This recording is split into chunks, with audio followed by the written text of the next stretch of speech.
Super. Christopher, over to you for case 2. So I have a case which is going to illustrate the issue about whether one should use inhalers in asthma or rely on oral medications. This patient is an adult now, Mr. Pill, a 24-year-old man who has had asthma since childhood.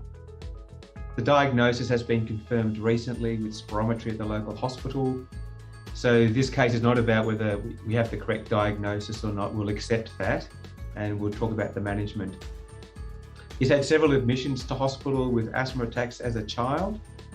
And now as an adult, his asthma doesn't seem to be quite as bad, but he does go to his local doctor or the hospital emergency department with bad asthma several times per year and has to have treatment for an exacerbation.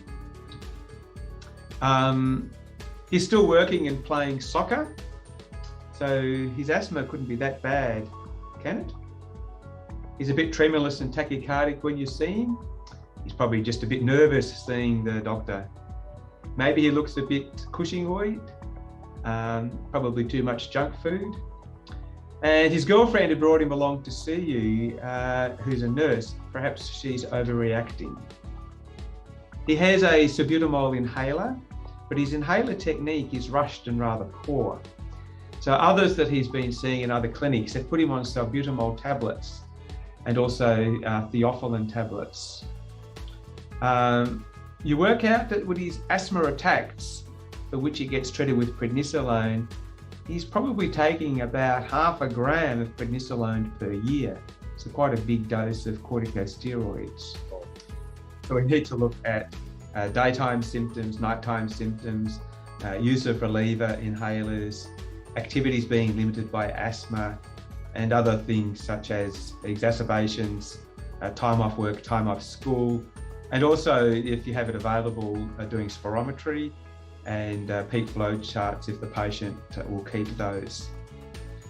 And the reason that we understand this, but we need to convince our patients as well, not necessarily with scientific language, but that asthma is a disease of chronic inflammation of the airways, and that then leads to bronchial hyperresponsiveness as a secondary phenomenon.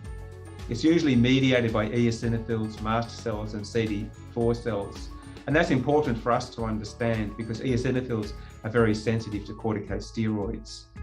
And so that's what we're aiming to do with our treatments. And this inflammation can lead to narrowing of the airways, maybe even permanent remodeling of the airways, and hyperresponsiveness, so that the smooth muscle in the airways react much more aggressively to various triggers, whether it's viruses, house dust mite, pollens, exercise, cold air, or whatever. So that bronchospasm is secondary to the inflammation, not the primary cause of the asthma. And these are what eosinophils look like.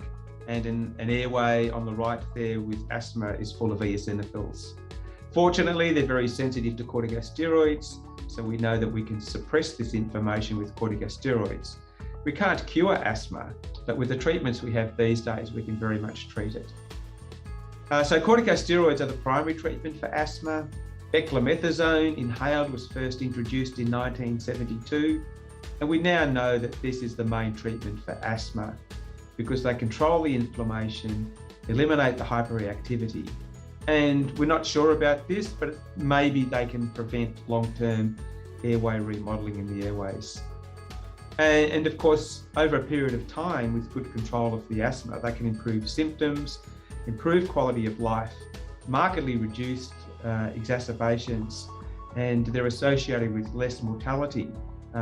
So people still die from asthma, and of course, particularly in young people, that's a great tragedy, particularly when we have treatments that are so good at managing asthma. So oral corticosteroids we don't use, particularly for the long-term management of asthma, because of the many adverse effects that they have, even at 5 milligrams a day. And all sorts of things, osteoporosis, thinning of the skin, bruising, hyperglycemia, muscle weakness, cataracts, suppression of the hypothalamic pituitary adrenal axis, increased risk of infection, sleep disturbance, psychological effects, and the list goes on. And here's just a summary of the risks of various side effects with different dosages of prednisolone. So that's why we don't use them long term, because even at 5 milligrams a day, patients are at risk of having significant complications. The other issue is using corticosteroids for exacerbations, which we still do because that's the best treatment that we have. But preventing exacerbations to prevent those bursts of higher dose of prednisolone is very important. And we know from clinical trials that in patients who use their preventer medication regularly with good inhaler technique and have good asthma control can almost eliminate exacerbations. So a classical study which demonstrated this was the GOLD study, so that with good control of asthma, exacerbation rates were incredibly low.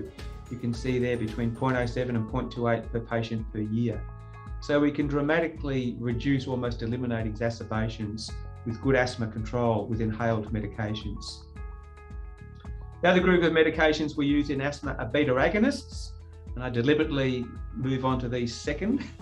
So long-acting beta agonists have been shown to, combined with inhaled steroids, provide better control of asthma than inhaled steroids alone.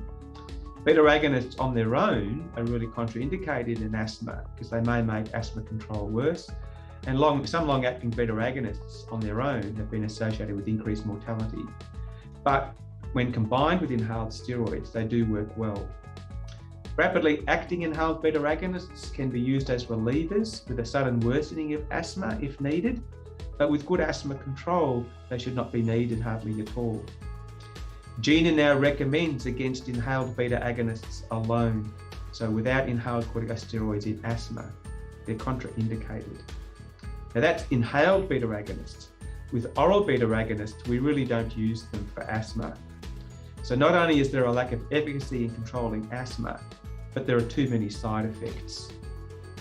So the adverse effects of beta agonists, and this applies to both inhaled if used excessively as well as oral beta agonists, include things like tremor, tachycardia, tachyarrhythmias like supraventricular tachycardia, hypokalemia, lactic acidosis, and there are good studies showing a relationship between serum lactate levels and salbutamol blood levels in people with airways disease.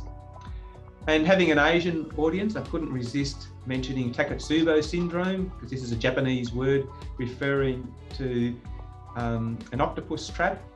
And we do see this at our hospital several times a year from people excessively using inhaled beta agonists. Again, we don't really have oral beta agonists, but it's a sympathetic induced cardiomyopathy, which can be quite dangerous.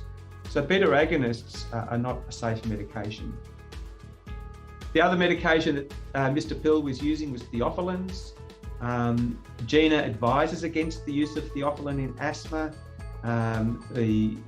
It's really not been shown to be of much benefit. And again, there are significant side effects: nausea, arrhythmias, seizures, even death.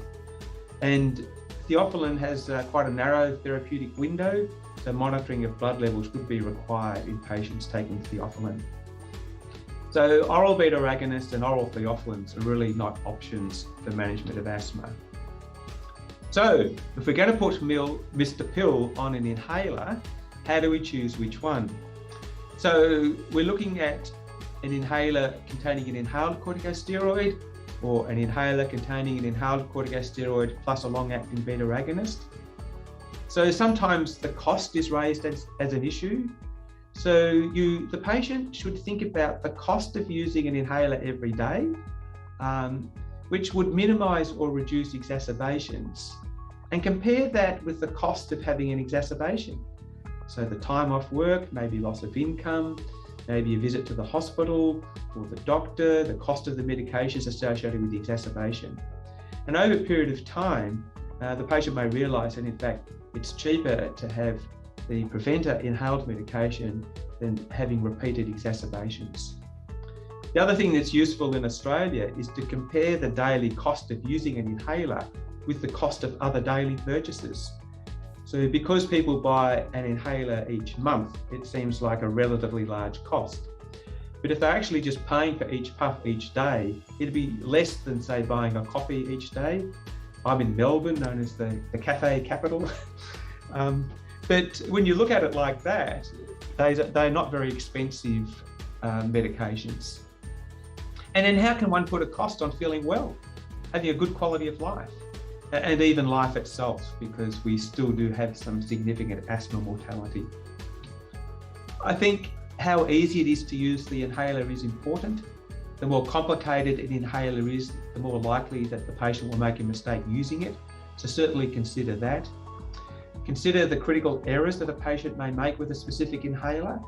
And everybody is different. There are lots of different inhalers around.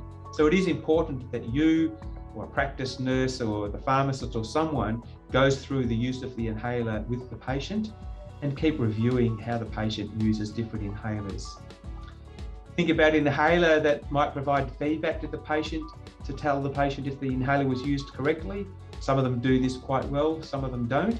And that will depend on the confidence that the patient has in using a particular inhaler. Another important thing is, does the inhaler let the patient know when it's empty? Some of these have nice counters which can do that, or capsules which are useful. Others don't. Again, it depends on the patient, but that's a factor that needs to be considered. And I can't overemphasize the importance of educating the patient about why they need the inhaler, what they're using it for.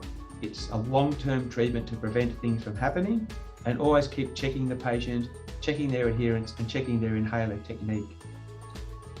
So adherence is particularly important.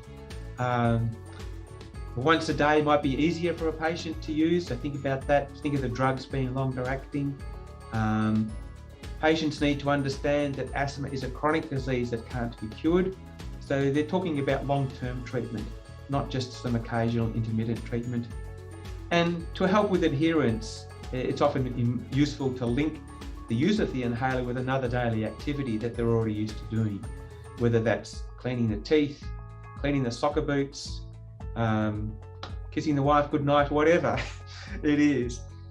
Link a daily activity with the use of inhaler, so it just becomes an ingrained habit.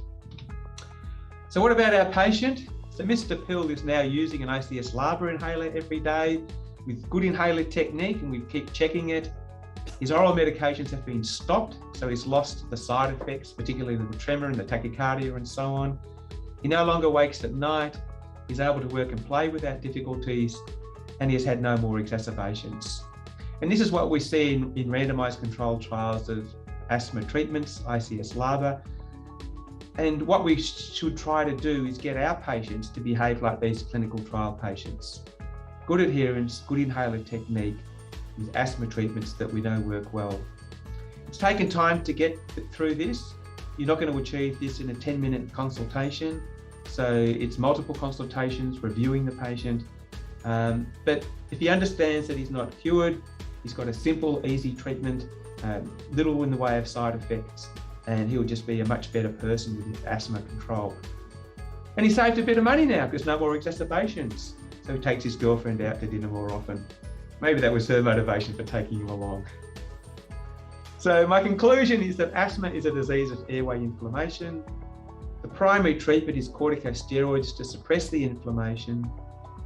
Bronchodilators may be added to the corticosteroids, but inhaled medications are preferred because they're much more effective and they have markedly less side effects than oral medications.